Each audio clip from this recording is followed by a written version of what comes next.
is 7 a.m. Good morning to one and all. Our invocation will be led by Mike Licata.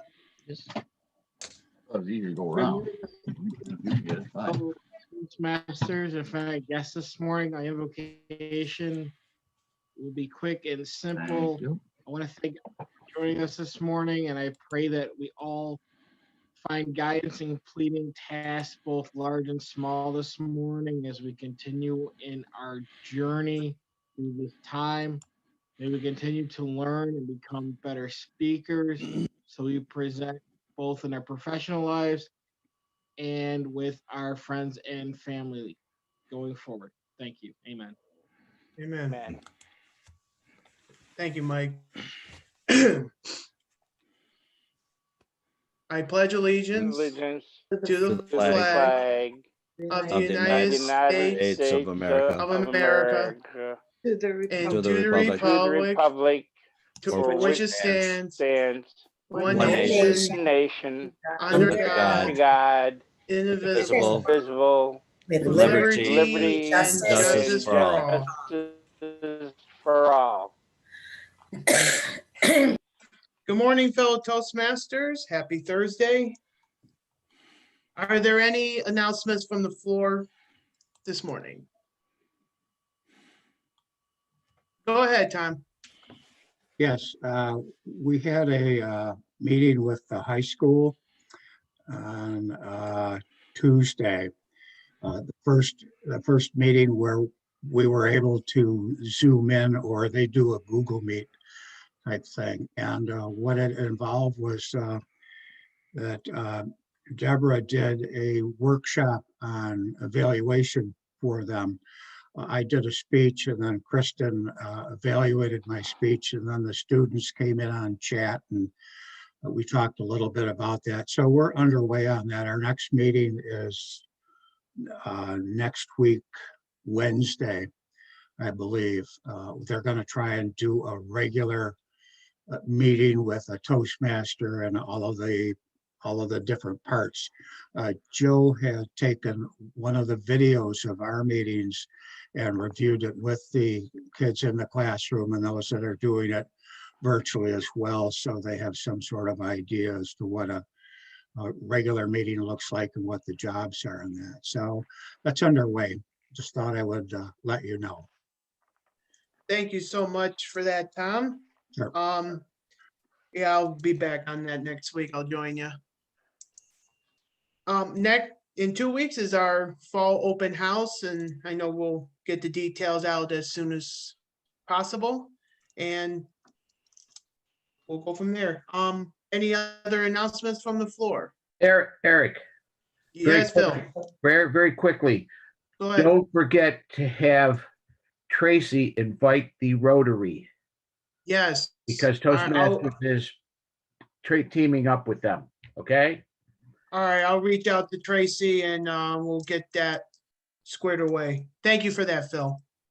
All right, if there's any other further announcements, I'll turn things over to our Toastmaster of the day, Mom. Jackie, the floor is yours. Thank you, Eric. Good morning, everyone. It's nice to see so many faces here this morning. I remember my first Toastmasters meeting as a momentous occasion, and it's brought a lot to my life, all of you, for instance. So momentous occasions may be small things, but they have a big effect, or it may be something that's momentous for many people. I know as a baby boomer, I think most baby boomers remember where they were when news came of President Kennedy's assassination. So think about momentous occasions in your life and share them with us this morning. Let's get into our job holders. Anne-Marie Lenhart is our word master today. Anne-Marie, what word are we going to be using this morning? Well, good morning, everybody. Nice to see everybody early in the morning. To dovetail with momentous occasions, the word is significant. Can everybody see that? Significant? Significantly great or important, to be worthy of attention or noteworthy. An example is, in times of stress, her dreams seemed especially significant. So significant is the word of the day.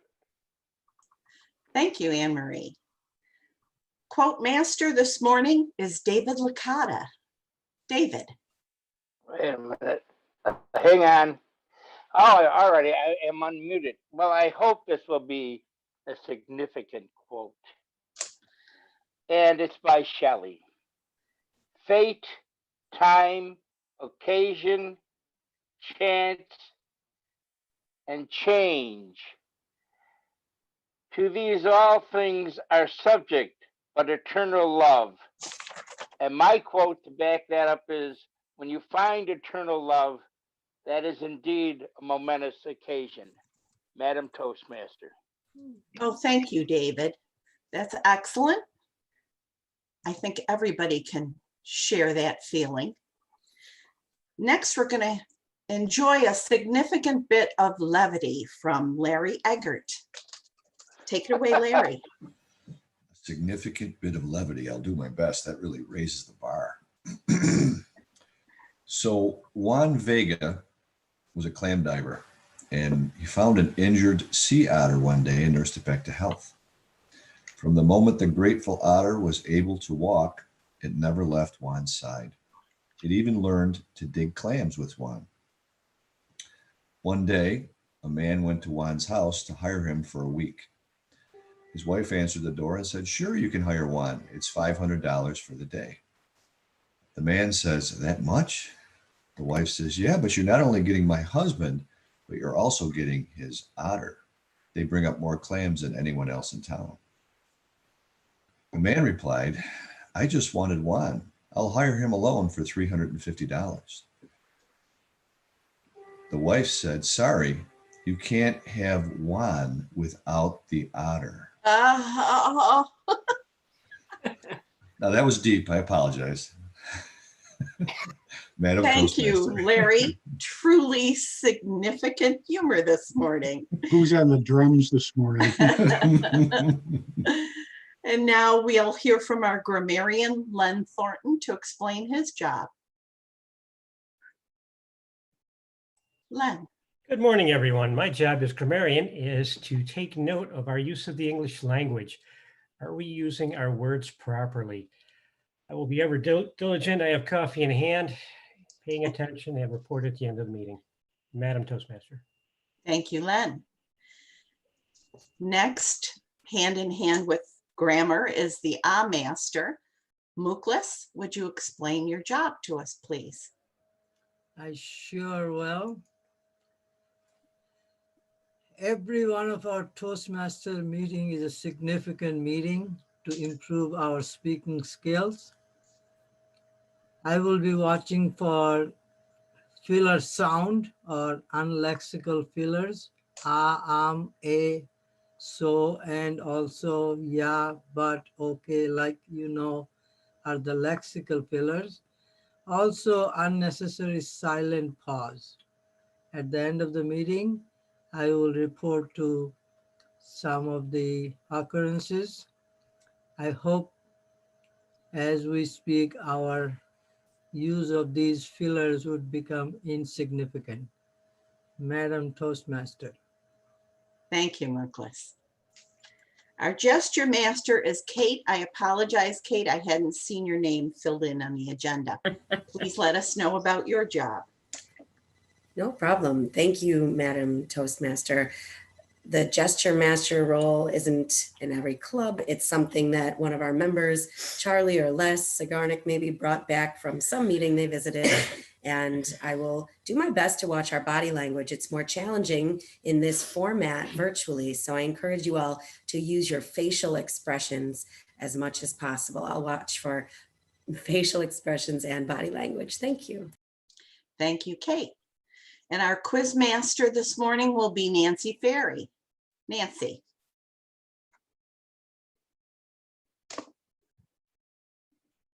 Hold on, I'm on my phone, so it's always a challenge.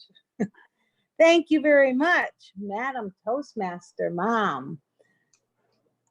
I will be your quiz master, listening today for maybe some significant little tidbits of information, maybe some, I'm not sure what I'm going to be listening for, but I'm going to be listening, and I will quiz you at the end. And remembering that listening skills are significant to our overall ability to communicate and to be in relationship with other human beings. So keep your ears open for the end, and I will give you a short quiz. Thank you, Nancy. We'll be looking forward to that. Our timer this morning is Marty, and Marty's been practicing. So do you want to explain your job and let us know what's going to be happening, Marty? Morning, Jackie, fellow Toastmasters. Nice to see everyone this morning. As timer this morning, I will be doing just that. I will be timing the 3 main segments of the meeting: the table topics portion, the evaluation, the speaking portion, and then following the speaking by the evaluation portion. The lights will be coming on for table topics.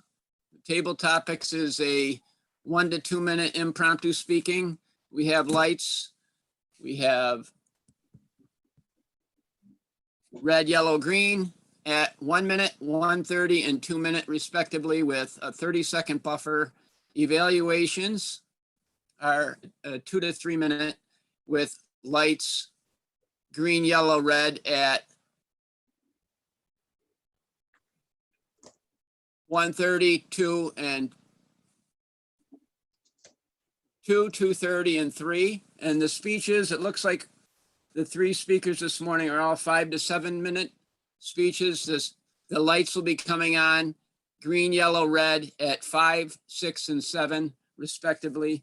And if I tell you about a momentous occasion briefly in my life, it would be almost 18 years ago today that actually be in February, that my son Adam was born. And I can't believe, from a premature, not quite 3-pound baby to probably over 160 pound, 6'2" healthy senior who's going to be graduating this year. I can't believe it. That'd be the momentous occasion in my life. Thank you, Jackie. Always a momentous occasion when a child is born. Thank you, Marty. Thank you. And our general evaluator is Mark Campos. Mark, please explain your job this morning. Thank you, Madam Toastmaster. Fellow Toastmasters, good morning. Jackie, you're off and running. It is highly significant that you remember to introduce the general evaluator, which is of course the most significant role in a Toastmasters meeting. My job today is to evaluate the job of the Toastmaster and of the meeting in general, and of the evaluators in particular. And along the lines of momentous occasions, I think the most recent momentous occasion that I experienced was the birth of our granddaughter a little over 2 years ago. And I'm not sure if I've shared with the club that number 2 is on the way, due around Christmas time, little baby boy this time. So he will be the prince in our female-dominated family. Madam Toastmaster.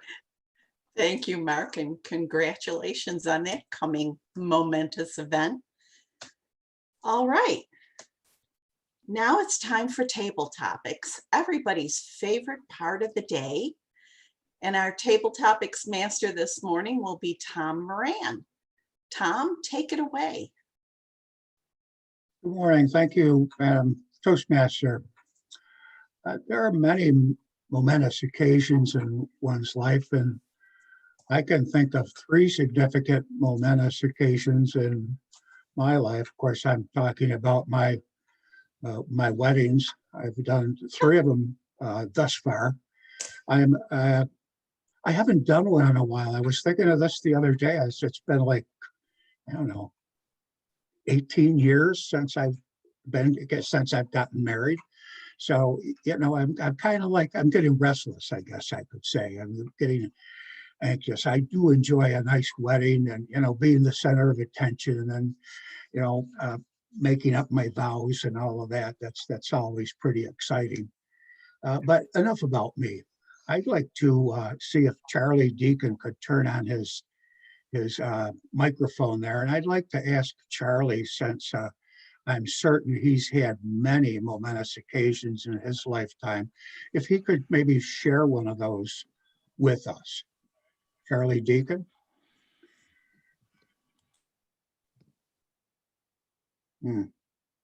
I think Charlie's screen is frozen, perhaps. Oh, it's Oh, not. you're there? Okay. But I'm Charlie's an evaluator. I'm an evaluator this morning. Oh, you are? I didn't see that. Oh, I'm sorry. I got to look a little closer at the screen and who's not doing anything. Let's see, Cecilia, can you take your speaker? Cecilia is also an evaluator, Tom. What? Go for Margot. Margot is the easy victim. Margot, oh, Not Margot's victim. anxious. Margot, the same question to you, and I'm sure you're anxious to share a momentous occasion with us. A momentous occasion. Well, actually, we've just had a couple momentous occasions in our family, and they are quite significant. My oldest son is very angry with me right now, I have to admit. It seems that somebody might have nominated him to be Business First 40 under 40, and he won. And he is not absolutely thrilled about being the center of attention. In fact, to the point that he has only told his father, because Jim opened up his email and said, "What's this all about?" Now, Jim was half aware I was going to do that. But as I stressed to Jim years ago when he won 40 under 40, it's not just the person that we're recognizing, it's agriculture, because a lot of people in Western New York forget that there are a lot of farms in this area. So I'm hoping Kevin will overcome his little bit of anger at me for that. But of course, he also just won the 40 under 40 nationally for one of the fruit growers. And I'm not sure who nominated him for that one too, although you are all probably guessing who this individual was. So that's been our momentous occasion. Other than that, life goes on and we're all just trying to get apples harvested. And so in 3 weeks, I actually can get life back to normal and see, whoops, what's going on in the family. I'm trying to find Marty on my screen. There's Marty. And so hopefully after that, we can have more momentous occasions. Mr. Table Topics Master. Thank you, Margot, for jumping in there and saving me. I was anxious. I was going to ask, I see David's got a job. I was going to ask him if he recalls where he was when McKinley was shot, but I guess I've got to go with something else here. Thomas is the easy victim. And Moklis, no more victims. We are competitors. We are inspiring. Let me try Jennifer. Jennifer, are you there? Yep, I'm here, Tom. Okay. There are many significant occasions that are momentous, and I think our Toastmaster touched on one of the momentous occasions, like where were you when a certain event happened. I was wondering if you could share with us something that kind of took you by surprise one day and actually became a momentous occasion, one of those things like you remember where you were when something happened. It could be a big thing or it could be something very small.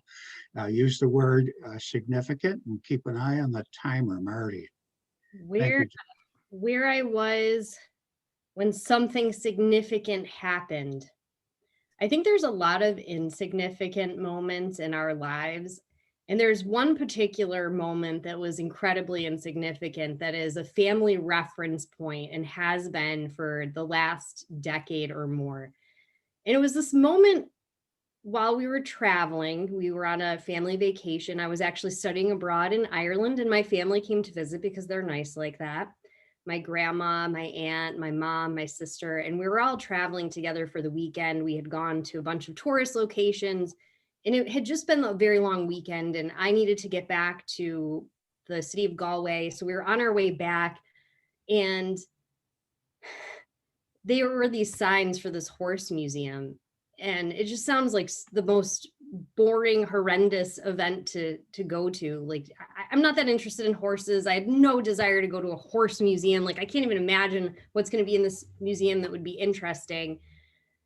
And all we wanted to do was just go home and go to sleep, take a nap or something. And my aunt is driving the car and she goes, "Oh, look, a horse museum," into the parking lot like it was some magical place. And my sister and I spent like the next 2 hours trying not to stab our eyes out because we were so bored. But it has become a focal point in the family folklore that we will reference back to, like, oh, remember that horse museum? And I don't remember anything about it, but it has given me joy in the horror of having to go there. Thank you, Mr. Table Topics Master. Thank you, Jen. Now I was looking through the chats here and I see the first chat that came up on my screen was from Thomas. And his chat is, any jobs need to be filled this morning. So since he didn't get any takers on jobs to be filled, that would mean he's available for our table topics. Thomas, the word of the day is significant and the timer is Marty. If you could please tell us about a significant event in your life that has kind of become very important to you now. Thomas. Thank you, Table Topics Master. Tom. Today's theme is momentous occasions, and that can fall into two categories. One, the old saying I remember is, I need more medals on my chest, or I need more chest for my medals. I don't think of momentous occasions as the type that you put on your chest, your resume, awards. I don't like that idea because momentum is like a movement forward. It's the chest underneath the medals, which means they need to be significant and you need to feel them deep. And what's funny is those are the simplest moments, normally having to do with sitting with nature and seeing how a simple thing is so complex, like sitting by the fire and thinking that, you know, oxygen is combining with the carbon molecules of the wood, creating all this heat, and the flames are light that's coming off of the molecules that are exploding. And you think about all the complex chemical reactions, I find that very significant. And that all that's going on, even inside each of our cells. You sit by a creek and you listen to the water flowing. And you think about water flowing downhill and the water pressure. And there's pressure inside our body. Our heart increases and decreases the pressure constantly, so that the water or blood in our body flows everywhere. The idea of staring at the stars and knowing that those are suns millions of miles away. I don't think enough of us stare at the stars often enough and think about kind of how small we are compared to everything else. So anytime you're overwhelmed, anytime that you feel that the world is too much, remember, you are significant. Thank you, Mr. Table Topics Master. Thank you, Thomas. Anne Marie, could we have a word master report? Yes, I'm glad to give it. The word is doing very well. Also, the word momentous probably is a competitor, but Dave Licata used it once, Jackie used it 2 times, Larry once, Mucus, and also Jen used it twice, once significant and secondly insignificant. And Nancy Ferry used it, Mark Campos used it twice, Nancy Ferry used it twice, Margot once. Tom Moran, you did very well, you used it 5 times, you're the winner. Jen used it twice and Thomas used it 3 times. Thank you. And our timers report. Marty, are you around? Oh, there you are. You see. Yes, thank you, Mr. Topics Master, for calling on me during this significant portion of the meeting where I let you know how our table topic speakers fared. Margot came in at 139, qualified. Jen qualified at 139. And Thomas Heldwian qualified at 2:05. So Margot, Jen, and Thomas H. all qualified. Thank you. Thank you, Marty. There you go, folks. You'll see popping up on your screen a ballot for the best speaker. So go ahead and choose something and submit that, and I'll turn it back over to our Toastmaster, Jackie Kenny. Jackie? Thank you, Tom. It's always good to hear from you. I love the fact that everything's going so smoothly this morning. It's significant that the timer's working smoothly and everyone's jumping in to do their part. We've got the word used a significant number of times. That's always a good thing. Sometimes momentous occasions are sad occasions. The first time you experience the loss of a loved one is always difficult and always has a huge impact on your life. I think what we need to do next is hear from our evaluators and our speakers. Our first evaluator this morning, evaluating Phil Russell, will be Beth Banks. Can you tell us a little bit about his speech, Beth? Good morning, Madam Toastmaster. I can. It is from the dynamic leadership category. Number 3, connect with storytelling. It will be a 5 to 7 minute speech. The purpose of his speech is for Phil to practice using a story within a speech or giving a speech that is a story. Thank you, Madam Toastmaster. Thank you, Beth. Phil is a distinguished Toastmaster, but he's challenged himself to keep on going in the pathway system. And today he's presenting one of the electives. It's a project that requires him to connect with storytelling. Let's all listen as Phil tells us to follow your passion. Phil Russell. 40 years ago. 40 years ago. And it seems like yesterday. I can remember it just like yesterday. 40 years ago, I retired from my passion. 60 years ago, I decided to follow my passion. At an early age, I got the coaching bug, and that bug bit me hard. So I went to college to study and find out what it was all about. I went to Cortland State University for physical education, one of the better colleges in that area, for teaching and learning. A great experience. I left, jobs weren't available. I moved around, had a couple of jobs. I actually left a good job, a very good job, to take up my passion. I went to DeSales and I became one of the football coaches. Had a wonderful time, met some great people. What a great experience. It was just wonderful. Had more fun and enjoyed myself. However, during that time, I got ill, very, very ill. I went into the hospital. So while I was in the hospital, I decided it was time to make a change. So I decided to go to Arizona. So I went to Tucson, Arizona, just on a whim, out of the cold, out of the blue. And I went around looking for a job. And sure enough, I went in to a Catholic school, South Point Catholic High School in Tucson, Arizona, and said, "Do you need a football coach?" Well, Father Frank said, "You got to talk to the athletic director. We'll see how it goes." I talked to Ed, wonderful man. He followed his passion for 33 years, moved 30 times though. And I met up with an individual, Alex. Alex Canosa from Michigan. He was following his passion. And we became coaches together. We took a program that hadn't won a game in about 3-4 years. and we started to win. And we kept on winning.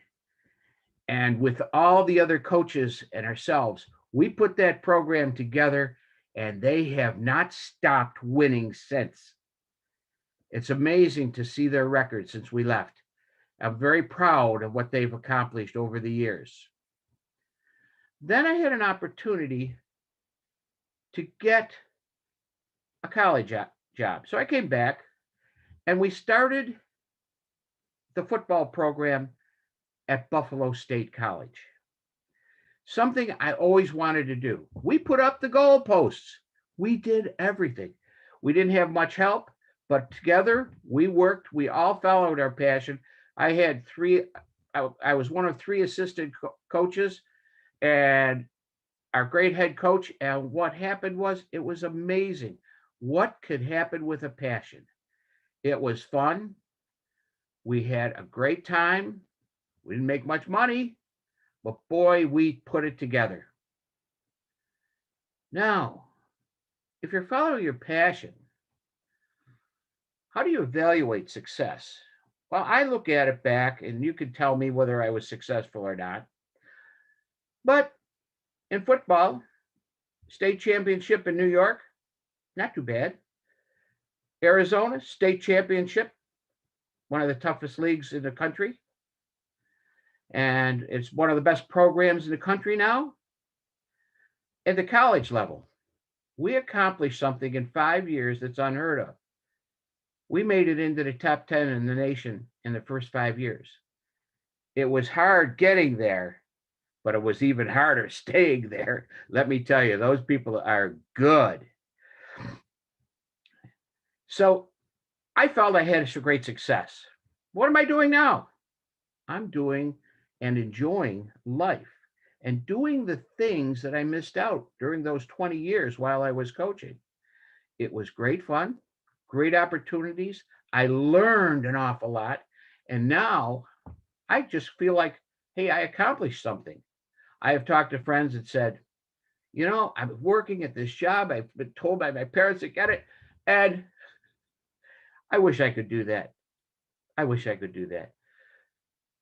The time is never right to follow your passion. The money's not there. Nothing is there for you. You just have to do it. Now I'm going to leave you with a quote. The quote is from Ava DuVernay. I hope I'm pronouncing it correctly. She's a director, a producer, a screenwriter. Be passionate and move forward with gusto every single hour of every single day until you reach your goal. Madam Toastmaster. Thank you, Phil. Our next speaker will be Samir. His evaluator is Charlie Deacon. So Charlie, can you tell us a little bit about Samir's project this morning? I'm sorry, I can't tell much about him. I have no idea what he's doing. Okay, well, in that case, I'll tell you a little bit about it. Samir has been pushing himself to complete projects and pathways. He is doing a speech this morning that will be 5 to 7 minutes. I've observed that he pays careful attention to the suggestions given in his evaluations, and he did put his project on the agenda. So if Charlie was able, he could have looked on the agenda and downloaded an evaluation form for Samir. This morning, we're going to hear from Samir, Feeling Inspired, a 3-step guide. Samir Rahman. Thank you, Madam Toastmaster and fellow Toastmasters and valued guests. Inspiration is a difficult topic for many, but I think there's a value to realizing that there's inspiration all around us, and it's really easy and within our control to recognize and utilize it. In tumultuous times, it's often tough to see where we can find inspiration. It's especially tough when those times get even darker. Many people will cite a lack of inspiration in preventing them from achieving their dreams and their desires. I personally have struggled with this, as I'm sure many of you have, locked in our homes as we are now.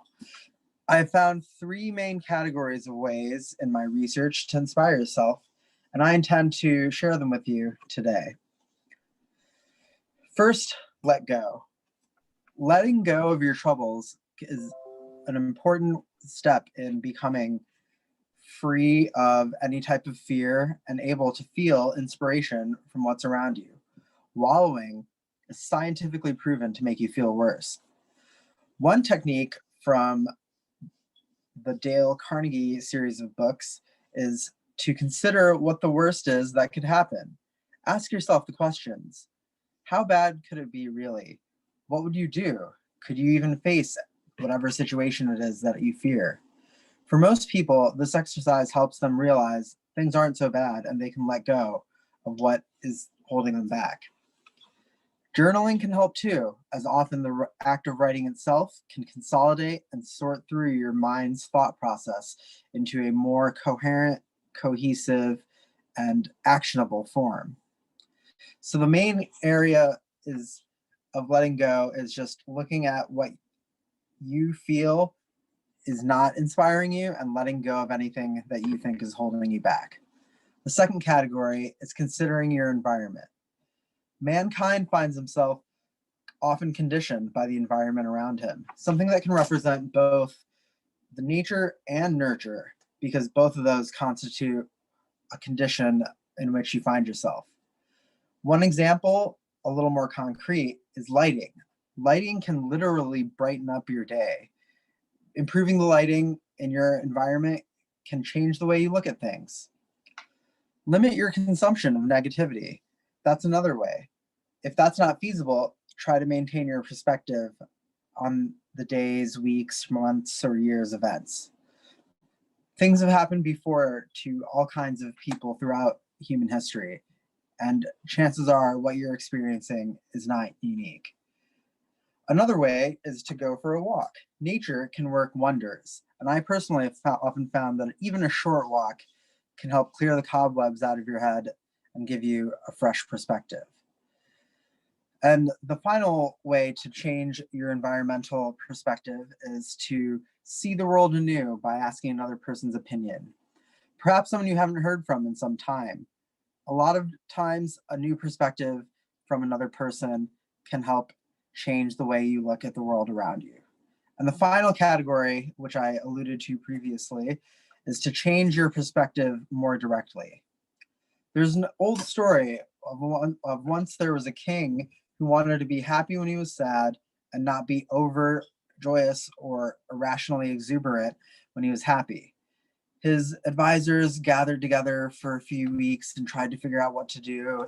This king was very tumultuous, and he himself would have, easily done away with any of them had they not come up with something that met his somewhat capricious desire to have his mood moderated. After some time, his most favored advisor delivered a ring. It bore the inscription, "This too shall pass." All of life is change, and we must all embrace that change to cope with it. Relating to your environment as well, it helps one to realize that most things can seem worse than they are, or in the case of advertising, better. That's the nature of a spectacular market in which we find ourselves in today, a marketplace of ideas. And changing your perspective in your mind is the most effective way to engage with that. Controlling what you can, making small changes day by day, and seeing how they add up is another way to improve your perspective. And also, now that we have access to the internet, you can easily find that there are many ways to see any kind of events that are either inspiring or uninspiring to you. And so realizing that there's a multitude of opinions beyond just the ones that confirm what you already think or feel, or the crazy ones that are just fun to look at, can help change your perspective for the better. There's inspiration all around us. There are limitless possibilities for creation throughout our lives today. we've never had more we've had more now than anyone else has had in human history in terms of the ease with which we can change things around us and improve our own lives. By letting go of negativity, considering your surroundings, and controlling your own perspective, you can harness the inspiration all around you. Thank you, Toastmasters. Thank you, Samir. And now we'll hear from Jill Roaring. Her evaluator is Cecilia. Cecilia, can you tell us about Jill's project this morning, please? You need to unmute, Cecilia. There? Here, can you hear me? Huh? Yes. Oh, okay. Can you hear me? Good morning, Yes. everyone. It's significant that I'm still here this morning. Jill, this morning, Jill is doing her icebreaker. This foundational project is designed to introduce her to your club and the skill that you need to begin your Toastmaster journey. The purpose for this project is to introduce herself to the club and learn the basic structure of public speech. Write and deliver a speech about any topic to introduce yourself to the club. Your speech may be humorous, informational, or any other style that appeals to you. Time is 4 to 6 minutes, and you have the title. Who has the title? I have the title. Thank you, Okay. Cecilia. All right, this morning, we're going to hear from Jill Roaring, who's accomplished quite a few goals since she first joined Toastmasters. Most recently, of course, she's learned to share her screen and show us pictures while Zoom meeting. And she's also serving as a club officer. Today, she's starting a new path, and she's going to speak to us this morning about Purple October. Jill Roaring. Good morning, fellow Toastmasters and our honored guests, if we have any today. I don't think we do. Today, I am speaking about the fact that months and causes all have colors. October is pink for breast cancer awareness. And there's pink ribbons. And then there's red for AIDS awareness. And for women's heart health. But my favorite color is purple.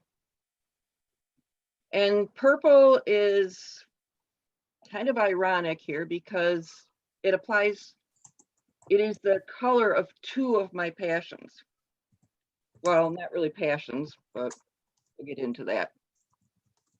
The first one is the fact that it's purple is the color for domestic violence awareness. And October is, in addition to Breast Cancer Month, Domestic Violence Awareness Month. But I talked about that in my first icebreaker, so I'm not going to talk about it. What I am going to talk about is the fact that purple is also the color for lupus awareness. Lupus month is in May, so I can't really do about May.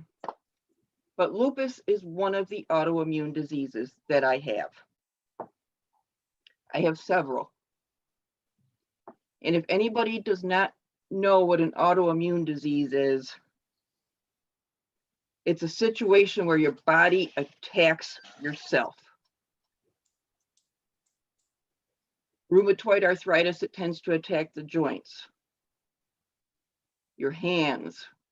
Rheumatoid arthritis is one of the ones I have. Lupus attacks joints. It actually has a couple of variations. I have the most common one, which is SLE, systemic lupus erythematosus, which it can affect internal organs, kidneys, heart, lungs. It can affect the skin. I have gotten rashes that don't heal very easily from the lupus. And it can attack the joints. So here I've got joints hitting me from 2 different angles. I also have Sjogren's syndrome. Sjogren's syndrome makes you very tired, as do most autoimmune diseases. But that is one of the main things about Sjogren's, is it makes me tired. Numerous times after the Toastmasters meetings at Tom's Diner, I have gone out to the car and fallen asleep. And that's just the way my body works. It also makes me very dry. All my mucous membranes are very, very dry. I have to put in eye drops all the time because I have the dry eye syndrome. And that can't be pleasant because the prescription one they gave me sometimes makes it burn and it makes them very blurry, so I can't see for an hour. I have to constantly be drinking something because my mouth is dry. And unfortunately, that has resulted in a lot of tooth decay.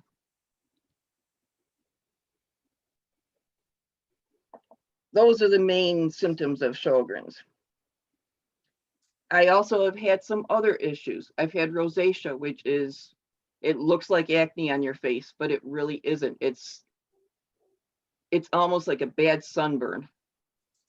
And that's about the way it feels when it's really bad, is an intense, almost 3rd-degree sunburn is on your face.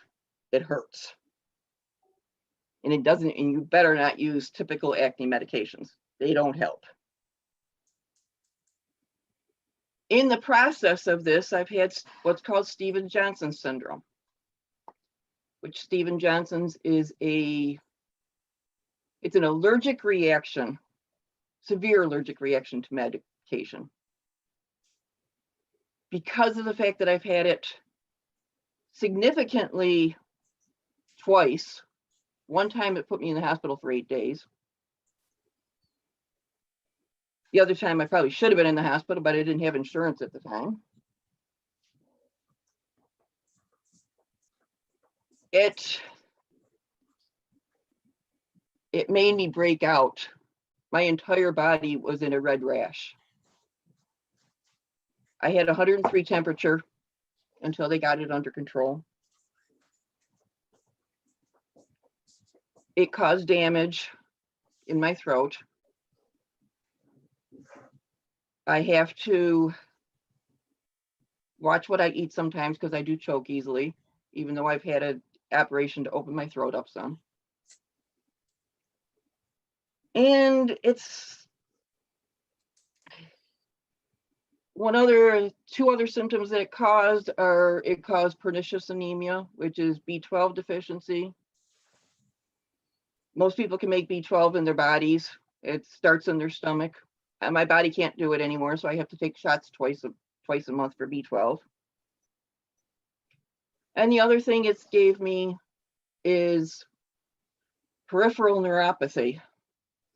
I can't feel my feet most of the time.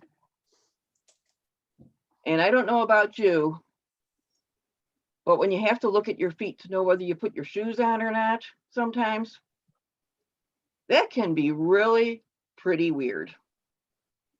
So if anybody else wants to know anything about autoimmune diseases, let me know. Mrs. Toastmaster, it's all yours. Thank you. Thank you, Jill. Jill mentioned guests, and we do have a guest who came on during the speeches. We've got a visitor from the Philippines, Josh. Would you like to say hello to everyone, Josh? Hi, everyone. I'm joining you from Qatar, but I'm actually from, I'm a Filipino. I'm originally from the Philippines, and I'm a Toastmaster, so I'm a visiting Toastmaster. Well, you're very welcome. And at the end of the meeting, we'll ask you to chime in and tell us what you think about how we conduct things here. Sure. All right. I think Larry has probably prepared the poll, but first we better hear from our timer to know if everyone made their speech time. Marty, how did everyone do with their timing? Yes, thank you, Jackie. Phil qualified at 5:42. Samir qualified at 5:49. And Jill qualified at 6:25. So Phil, Samir, and Jill all qualified. Thank you. Thank you, Marty. Now that poll is up, so everybody please vote. And also take a moment to send a message in the chat to the speakers, telling them what you thought about their speech or some suggestions you might have. Let them know how much you appreciate their participation in the meeting. It takes a lot to get on Zoom and give a speech. It's not all that easy. Now we'll start hearing from our evaluators, and the first of those are Beth Banks. Beth, please tell us what you thought about Phil's speech and how he did this morning. Beth. Thank you, Madam Toastmaster. I think I have a difficult job trying to evaluate Phil Russell, who, as a distinguished Toastmaster, has it together. His intro was very good, really popping. I loved the expressive, very good job when he said that. That was really amazing. The facial expressions, gestures, he did a wonderful job there. I've heard a little of this story of his before, but it was interesting getting into a little more detail, giving us more about this story and his passion for life, which he obviously has a great deal of. The only suggestion I could think of would be if his background was a little less distracting. There's a lot going on in the background. For example, Jackie, right now you have a white wall behind you. It's not distracting at all. So Phil, that would be the only thing I could suggest, is to perhaps go where there is a more plain wall or something plain behind you. I know that's very difficult in my house, so it may be difficult in yours also, but that would be my suggestion. I would say to look at that, see if you can, that would not really be a significant change in your speech, but it would be a small change that perhaps would allow you to be less distracted to the onlooker, which in Zoom does make a difference.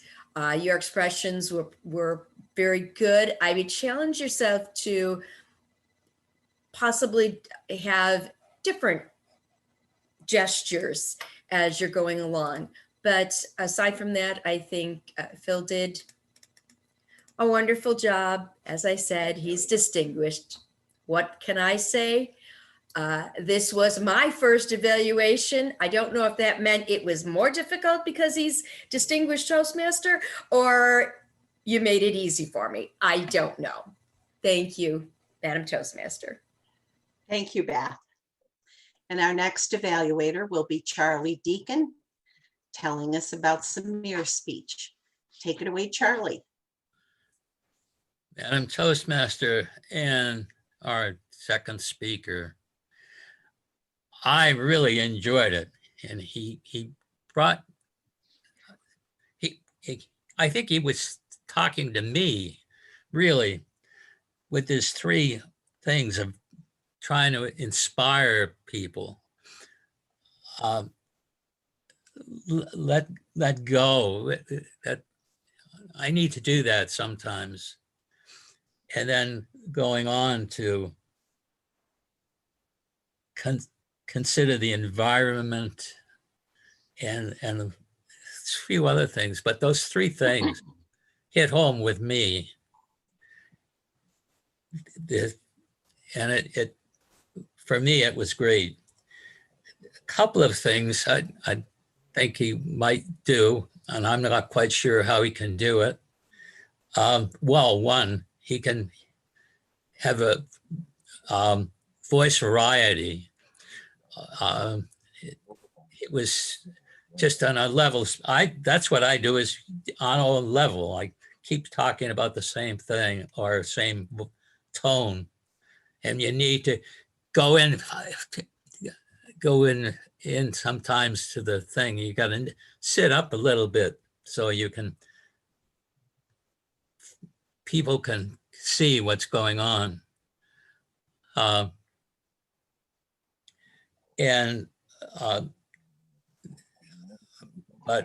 I really enjoyed this speech, and I want to hear more from him. Madam Toastmaster, that's my report. Thank you, Charlie. And our final evaluator evaluating Jill's speech is Cecilia. Cecilia, please tell us what you thought of Jill's speech this morning.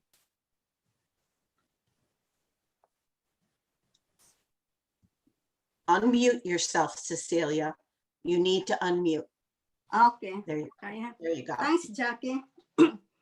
My cheese is a little bit. Jill is an inspiration to us, to everyone.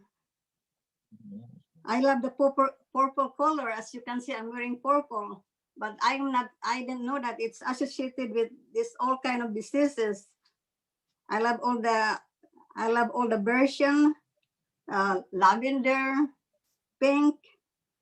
And Dell talks about her, that she have autoimmune disease, lupus. And this is really personal to me because my friend Melanie also have autoimmune disease. And this disease is very devastating. I think we always have a cure for cancer, but the autoimmune lupus, everyone is into cancer, but lupus, I didn't think the scientists out there or the public are aware that it can be, as I said, I don't want to keep repeating, devastating. With Melanie, she's my best friend, and I'm aware of this disease, lupus.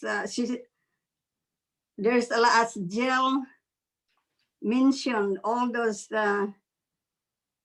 challenges that she has to deal with. Melanie, her skin, she has to wear gloves because sometimes when it's too cold, she feels hot. And when it's too cold, she feels. I got it confused. As I mentioned, autoimmune disease is the manifestation. It's worse than cancer, I believe. Because one time she talked to me and she was so sick, she got diarrhea, and she was vomiting all day long because of because of what she ate. It's just so terrible. And I said it affects mostly your internal organ. I think it's worse than what we're having now, the COVID-19. It's in a way it's similar because autoimmune, the same thing with, I think, COVID. Autoimmune, I don't know, I'm just all over the place. I think autoimmune is the gateway to any other disease. As Jill mentioned, I didn't remember that she have so many diseases that affects that you acquired a lot. As I said, the lupus, once you got lupus, autoimmune disease, you acquired all these other diseases. That's just as terrible, that I don't wish it on anyone.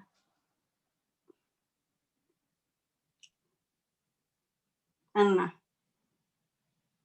Jill, I didn't know that. I know Jill for quite a while now, maybe 3 years. And before that, before she joined, I know she's been, AM Lockport knows Jill for more than me, maybe 10 years. And I don't know if any of us knows about what she had, what she's been through, because autoimmune is not a joke. It's very, so it's Jill. Samir mentioned about inspiration is all around us. Jill, just like my friend Melanie, she's an inspiration to all of us. I don't know how she does that. Some of us have a little headache or just maybe we don't like something. It could be political, but we think we complain, but we never, it's a mystery to us because Jill, I think this is the first time I heard that Jill had this autoimmune disease. So thank you, Jill, for sharing us your story. I know it takes a lot of courage and guts. And today I mentioned it's significant that I'm here today because I was thinking of not renewing my membership, but mainly because of people like Jill, and I know you've been a part, AM Lockport has been a part of my life for 4 years. I'm thinking I might renew my membership. So this is the last post. It's hard for me. I lost sleep over, not renewing my membership, but today I might renew my membership because of the member and with Jill. Okay, thank you. Thank you, Cecilia. Could we have a timers report, please, Marty?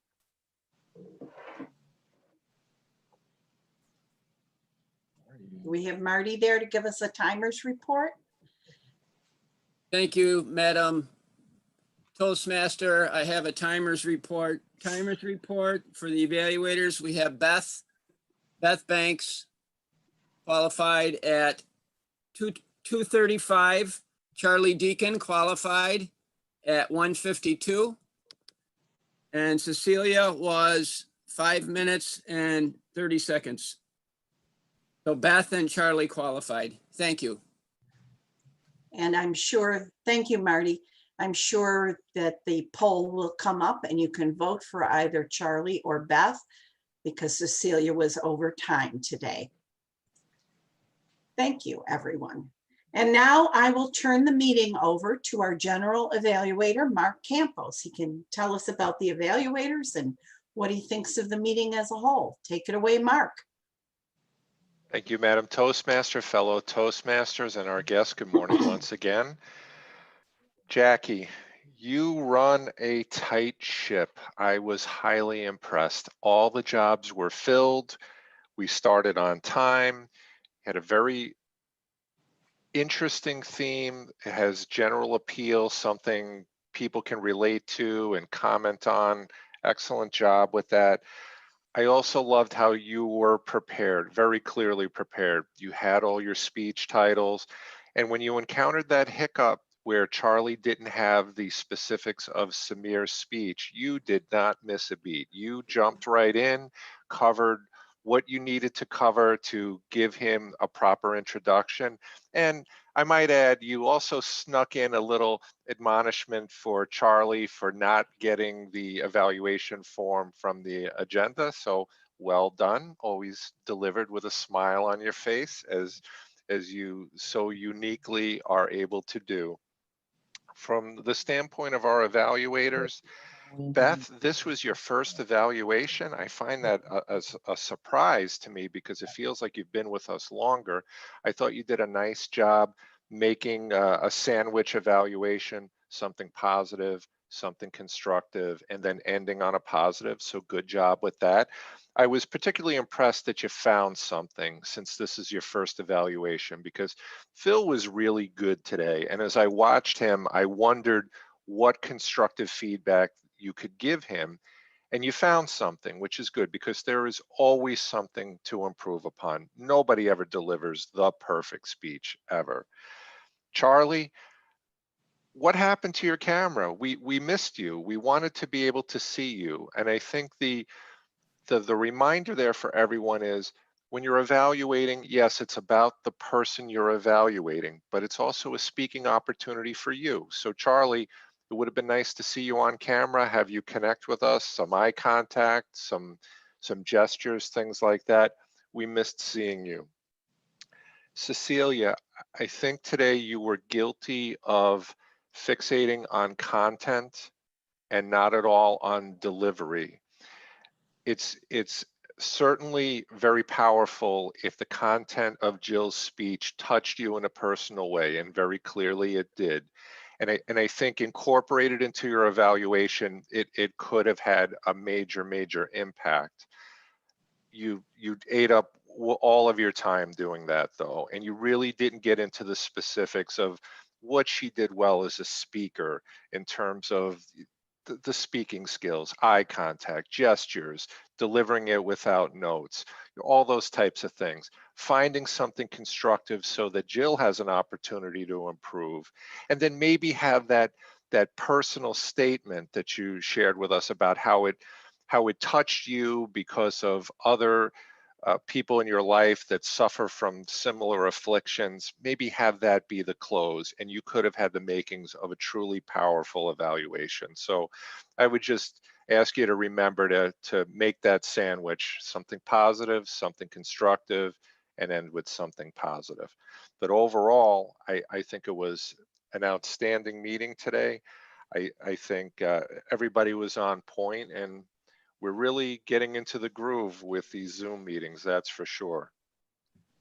So, Madam Toastmaster, would you like me to continue and call reports? I think that's a lovely idea. Why don't you do that? I was pretty sure you would agree with that proposal, so thank you. We will start with our grammarian, Len Thornton. Len, how did we do today? Well, Mark, we did pretty well. I did notice a few things here. Phil said, "Take up my passion." I thought that was very colorful. But then he got a negative for saying, "I got ill." You can say, "I became ill," "I took ill," or "I suffered an illness," but "I got ill" is clunky and not correct. And then he said something which kind of sent me down a rabbit hole. He said, "Program that hadn't won a game."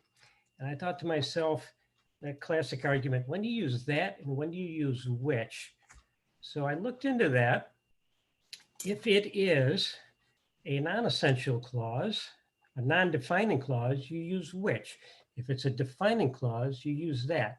That is to say, if the meaning is lost in the sentence without that part, you have to use that.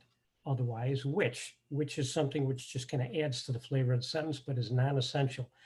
I sent a link to everybody in the chat on the Grammarly page if you're interested in looking that up. We never use the word which. That's the problem, especially in October. I think we should use the word which a lot more.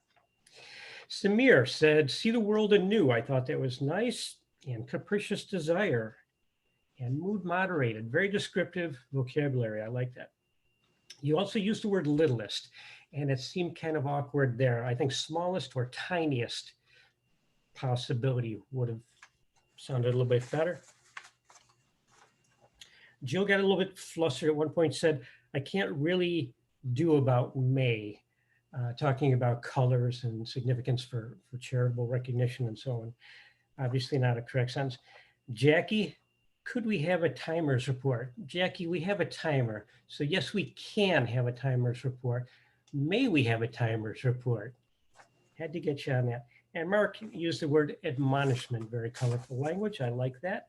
That is my report, Mr. General Evaluator. Thank you very much, Len. I always find it impressive when any Toastmaster can quote these grammatical rules, because I certainly can't. I just know what sounds correct and what sounds incorrect. Sort of a gut feel thing for me. Anyway, our master, Moklis. Moklis, how did we do?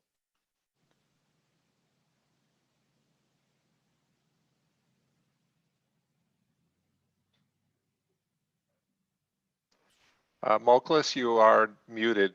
We're not hearing you. I got it. Thank you.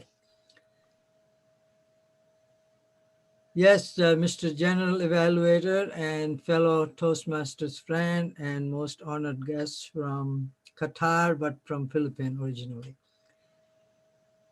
Our counter's job is to encourage improvement of not using the filler words. And as I've gone around the world, I've seen a lot of different styles and forms. I tried to use it once, but then I was admonished very well. So I had to burn it almost. So overall, I believe our club is doing great. As you can see, a lot of green in the background. We've got several people who are almost perfect. And the one kudos I had to give today was to Beth Banks.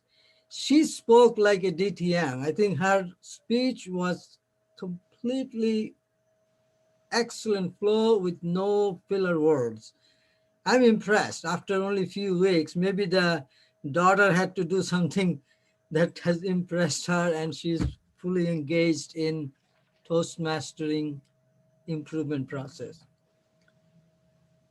There are only few and so but overall it's almost a perfect meeting. Thank you so much, Mr. General Evaluator. Thank you, Moklis. All right, Kate Banks, can we get a gesture master report, please? Thank you, Mr. General Evaluator. I don't think we had any significant body language today. When we were in Tom's Diner or any physical location, some of our members, specifically Phil and Marty, are extremely use the physicality of the space, except I think, like I mentioned early on, I focused on facial expressions and what could be done on the screen. I noticed Tom used his facial expressions well. Margot also right up front with the camera. Jen is further back. I like that setup too. So her hand gestures were smooth and more visible. Thomas, I really liked how you leaned in and you did use your body language a bit with shoulder shrugs, and your eyes and your eyebrows are very expressive. Phil, I like how you, more than anyone else, I don't know if you even just do this subconsciously, but you move your head, you tilt your head, you nod your head, and you used your hands in the screen a lot and leaning in for emphasis. I thought your diction, it's something I've never really noticed before because it's not over the top, but I think you open your mouth more than anyone else when you're speaking so that your diction is very clear. It's not over the top, like it's not something that I've ever noticed before, but because I could see your face instead of at Tom's sitting off at a table 6 tables away, it made a difference. And I think that some of us especially can learn and get that diction. Because if you don't open your mouth very much and you're talking like this all the time, it makes a big difference in how we hear you. Samir, I thought your movements were very natural. You're closer to the screen too. You nod your head a lot, but that's something that you just do. You're a like bounce kind of a bit when you're especially saying something important. I think that Jill, I loved your positioning and you were very smooth with your hand gestures. You leaned forward a bit to reference notes maybe, but I didn't find that it was distracting. I think because your message was so momentous to us and that you were trusting us to share these kinds of details, I didn't notice that it all seemed very natural. Beth, I didn't watch you very much from the side, but I think it looked very natural. I thought I didn't look. Anyway, Charlie, maybe he turned to audio only so he wouldn't have to hear a report about his gestures. Just kidding, maybe, I'm not sure. Cecilia, you used your hands more than anyone else, and you had to, your hair's getting so long because of COVID, or you're just changing it. You moved your hair quite a lot. I think it was getting in your face. I think, Mark, you had the smoothest hand gestures of the day. You look so professional with your headset, and then your hand gestures are just very poised. Len, also strong facial expressiveness and eyebrows. And I like your background, and it also confused me. Somewhat the same like distraction, like Mom mentioned about Phil. I because I loved your lights. And then I thought, wait a minute, the lights are hanging on the gorge picture. So is that also because you're such a techie, are those real lights behind you? What does that spell? It spells beware. So I was more looking at what was behind you and also trying to watch your facial expressions. And Moklis too, with your background, not distracting really, except that I did want to read it. And I thought, my gosh, I'm glad we don't get into the nitpickiness of that so much, that chart and the counting of the eyes. So, oh, Len, thank you for the lighting. It is a real light fixture. Okay, that is the conclusion of my report. Thank you, Mr. General Evaluator. That was a long Thank you. Thank you, Kate. Our quiz master, Nancy, let's see how well we were paying attention. Yes, were you paying attention? Thank you. What momentous occasions did Marty and Mark both share in common? Mark and Marty, not fair guessing. Grandchildren.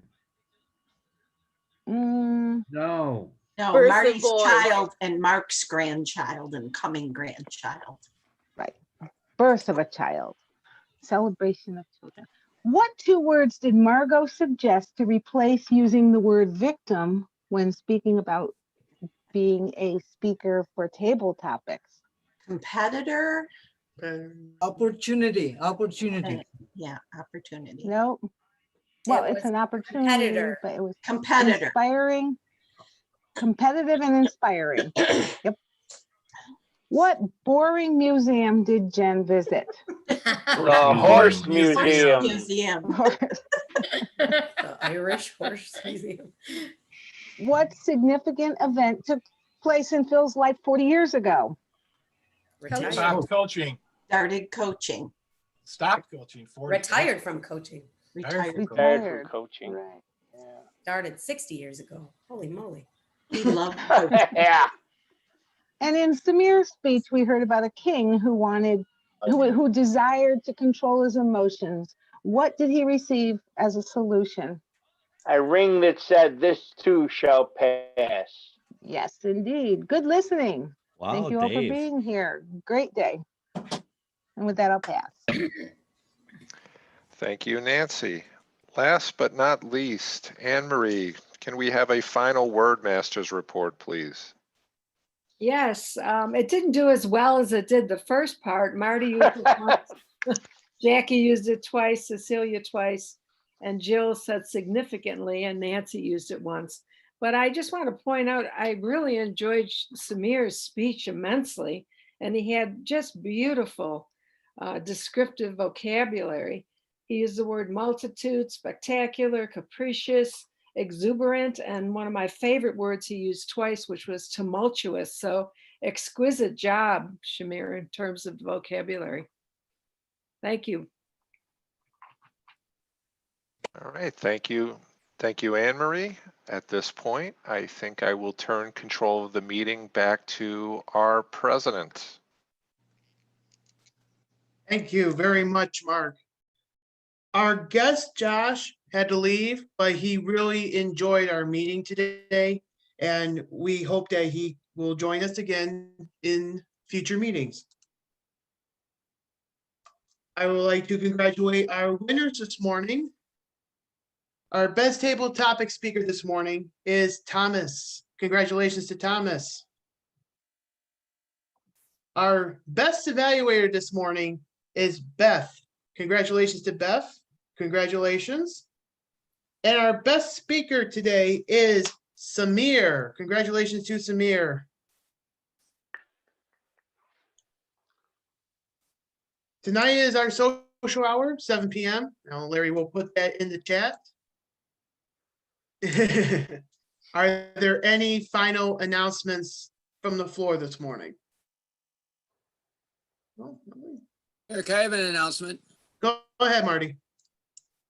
On behalf of Club President Larry McKenzie from the Buffalo Flyers Club, and I represent the Vice President of Education, I'm putting an open call for help out for either a speaker and or an evaluator for Tuesday's meeting. We meet at noon.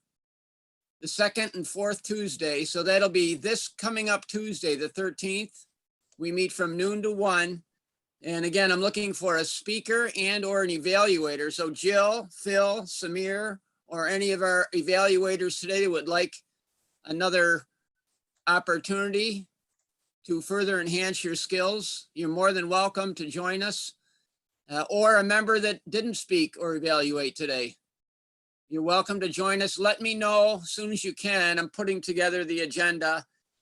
Larry and I spoke and thought that it would be good for the club. It's a fairly new club as far as experience, and we're not up to par with Lockport, put it that way. But we would definitely like to have the current members have a view from the outside, you know, what, from a different perspective, if you will, a different feel, a different face, a different speaker, a different evaluator. So that's what we're looking for. Again, a speaker and or an evaluator. If you can participate Tuesday at noon, let me know as soon as you can. I appreciate it. Thank you, Eric. Thank you, Marty.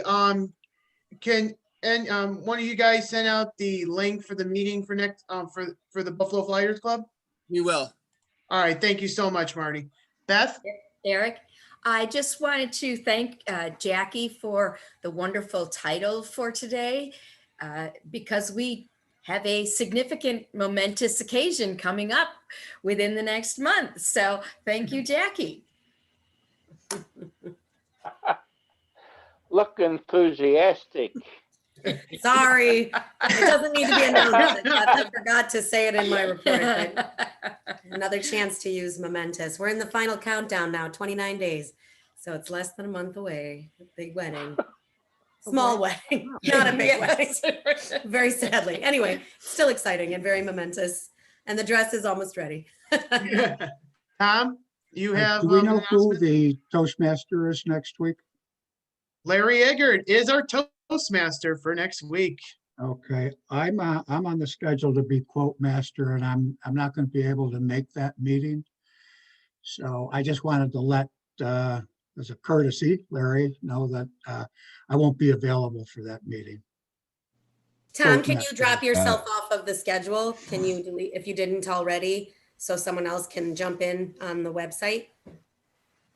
Thank you. Okay, will do. Thank you. And Larry, do you have a theme? I do not yet. I will though by the end of the week. Very well. All right, fellow Toastmasters, have a great weekend. Be well, be safe, stay healthy. We'll see you all next week. Thank you very much. Bye now. Good job. Hey, Tom Moran. Tom Moran gone? Bye, Tom. Hey,